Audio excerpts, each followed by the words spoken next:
Hello friends, జనవరి 19, 2024 సంవత్సరం Andhra Pradesh CM YS Jaganmohan Reddy గారు విజయవాడ బందర్ రోడ్డులోని స్వరాజ్ మైదానంలోని 85 అడుగుల ఎత్తులో నిర్మించిన కాంక్రీట్పై 125 అడుగుల అంబేద్కర్ విగ్రహాన్ని ప్రారంభించబోతున్నారు.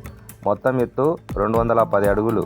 ఇందులో BR Ambedkar experience centre, food court, పిల్లల ఆట స్థలం, జల వనరులు, మ్యూజిక్ ఫౌంటైన్, నడకదారులు ఉన్నాయి.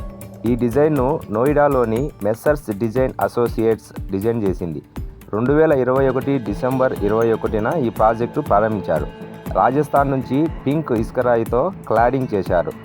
బౌద్ధ శిల్పకళలోని కాలచక్ర మహామండపం ఉంది. పూర్తి స్వదేశీ తయారీ విగ్రహం. విస్తీర్ణం 8 ఎకరాలు. బడ్జెట్ 405 కోట్లు.